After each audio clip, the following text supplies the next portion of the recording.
Welcome to part 5 of the Unstuckable You Masterclass series. This segment is all about your divine assignment, what I call your true life purpose.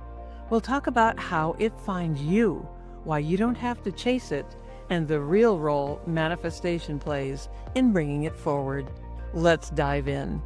So then we're on to our word number 4, convergence. That's the process of coming together, merging into one, much like where air flows and oceans meet. All of that pertains to your life's true calling, aligning with that message, your purpose, your path, your destiny, your divine assignment. The scientific principle for this is constructive interference. It's a real thing. In physics, interference refers to the phenomenon that occurs when two or more waves, here we go with the waves again, meet and form a new wave. Bigger, right? Constructive interference occurs when the waves are in phase. And this could be energy waves, electrical waves, not just water, with a greater amplitude symbolizing the coming together and strengthening of your purpose, path, and destiny. So like turning up the volume or the amplitude.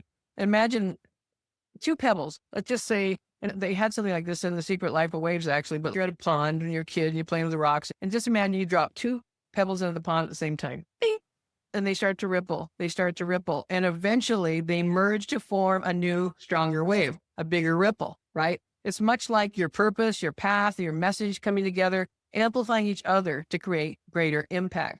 And so it's about aligning and unifying the different aspects of your life into that singular, coherent whole, like the constructive interference of waves, where their individual ripples form a stronger wave, a bigger wave.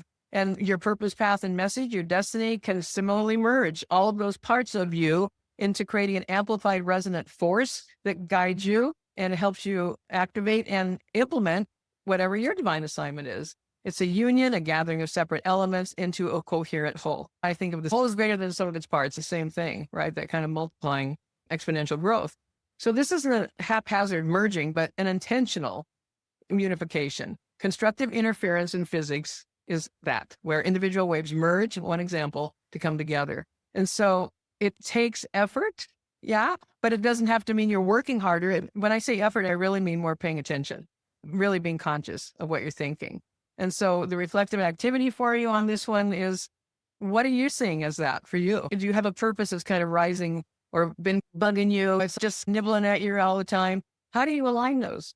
Write it down and envision how that convergence can happen for you. Write down one action you can take today, one thing today. Because one of the things that happens is I'm not ready, I got to do this, and then I got to do that, and I'm not ready. So you're getting ready to get ready, and you never do the thing, and you never become the person who can do the thing. So write down one thing that you could do today to encourage some convergence in your life. And then, you know what we're going to do? Close your eyes for a minute and say to yourself, I choose convergence. These little tiny statements can be very powerful. You can say it also today, I choose convergence. And your brain is saying, okay, let me cooperate with that. Because now that we go through these 4 words, climbing the steps into your highest state of being and aligning with that divine assignment, then this is that calling of your soul. It's that thing you're naturally drawn to. It's the work you're here to do that serves the world and fulfills you also on the deepest level. It's not a passive act. It's a conscious choice to align. It's a conscious decision. And so it's really making space for that divine inspiration, that trusting of your intuition, taking those brave steps, even when the path isn't fully illuminated. And I think of this like the GPS in our mobile office. I periodically drive all the way across country. We're leaving Arizona. We're going all the way to Northern Virginia to see our granddaughters. I can't see what's ahead. I don't know what the road's going to look like. It might be somewhat familiar along the way, but maybe we're taking a different route. Maybe there's a detour. Maybe there's an accident that causes us to have to take a new way. And we don't know that. We step forward in faith by looking at our GPS that's going to guide us. And you have an inner GPS. And so just by following that, even if you don't know the how, even if you don't quite know yet what it's all going to look like, you've started on the journey. Because if I sat here and waited to be able to see every single thing that might happen in a 2,600-mile drive, we'd never leave the driveway. All the things that could happen along the way, we'd have to go forward in faith. And it's the same for you. And so visualizing that path of light, the path of light, that's something that you're meant to do, something that is your calling. There's one for everyone, and you have one. And so in that path of light, you're going to see that portal. You imagine that doorway opening for you. And allow yourself to be open to the possibilities. Allow yourself to pay attention to the little small messages that you might get that aren't like flaming message from the mountaintop. Oh yeah, there it is. There's my message. You might have a dream about it. You might ask yourself, your inner wisdom, what would you have me know about this before you go to sleep at night with a specific thing, and see what you wake up with in the morning. But have something to write it down with, because just as fast as it came in, it can go the other way. And you'll go, what was that thing? What was that thing I was thinking? So write them down or record them on your phone. Don't lose them. Sometimes they're ephemeral and fleeting, like little fairy dust, and you need to capture them, right? Like a lightning bug. And so spend that time in quiet reflection. And I'm not done yet, so hang in there with me. I knew this was going to be longer than I originally thought. I hope that you'll stay because you're getting the value from it. And so listen for the whispers of your soul. Trust the guidance you receive. Remember, this is your journey, and you're the only one who knows what that divine assignment is. I can't tell you what it is. No one else can or should. You need to identify it, and it will grow over time. You may see the beginnings of it and not know the how. Don't got your GPS going. Don't know the how yet, but you're going to follow the path. So embrace it, believe in it, and start taking those steps. And because we use the term quantum leaps, and I definitely have times where I've made really big ones, but you don't have to have huge ones to be powerful. Sometimes that small first step in alignment with your divine assignment can cause that ripple effect. Remember, we're dealing with science here, that transforms not only your life, but those around you. And keep moving forward and trust that you're exactly where you need to be. Because another great quote here, Oprah Winfrey, you don't become what you want, you become what you believe. She didn't think that up originally, but it's a great way to say it. And just like what I'm teaching, some of these teachings have been around for centuries. Some of the stuff goes way, way back. And that's a whole other presentation of how far back it goes. But it's putting it into a framework that works for you, learning from someone that you can resonate with if you need help with that, all of those things. And that's where you also have a voice that someone else needs to hear. Your way of teaching a certain topic, your way of sharing what your calling is. As someone the other day said, yeah, I gave them an idea in a coaching call and said, you could do this. I'll just keep it vague here, but it was like, this is a really very popular niche market in marketing. You could do something with this. They said, yeah, but they need another big site. I said, but they already do that.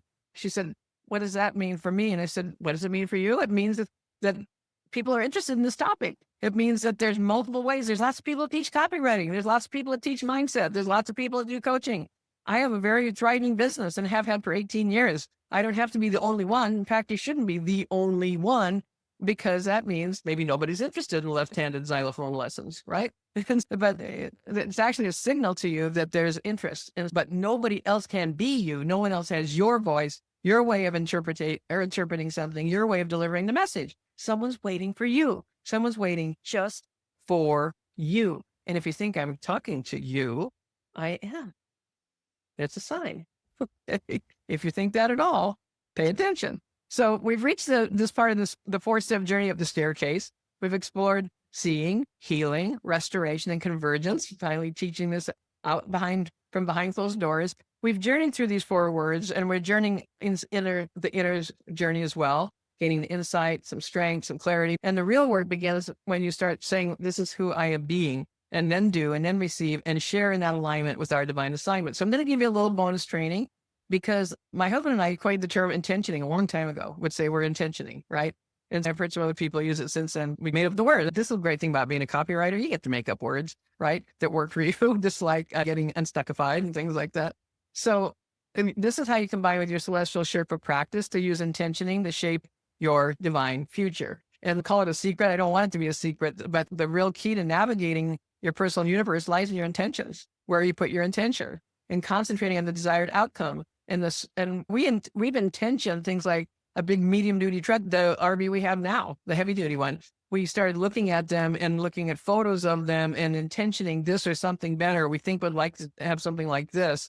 And within a few months, we had it, right? We did the same with what's called a medium duty truck. And long story, we're going to now, went and drove one, knew exactly what I wanted, what color. They're a 6-figure truck. They're very expensive. And we were living at that time in Yuma. The truck was in Tucson. And that truck, that exact model of truck, was in our driveway within a few months. Now, it isn't just sitting back and gazing at photos and saying, oh, like the secret, it'll work for me. It's that you align with all the aspects energetically that go with bringing that into your life and focusing on all the ways it can happen and not how it can't. And doing the things that go with it by being the person who can do the things that create that result. There's a being first and the doing goes with it. And so I think that goes back to my first year as a copywriter, that I set this goal. My goal was to make 6 figures. No one was more surprised than me when I went 5 times that, right? Because I had this absolute unshakable goal. This was happening and I was so excited about it. And I took action steps that went with becoming that person who could do that thing and become the copywriter. And so it all goes together. It's not just passive, sit quietly, think beautiful thoughts, and suddenly everything arrives at your doorstep. It's not like that. You're creating momentum. Momentum energy is the catalyst, altering the dynamics of your situation, inviting your divine assignment to manifest. Okay. So how does intentioning work? When you begin to recognize your purpose as a divine assignment, not a task to complete, but a truth to remember, everything shifts. In the next part, we're going even deeper. We'll talk about what happens when all the threads come together, your healing, your beliefs, your energy, and the moment it all clicks. You don't want to miss that.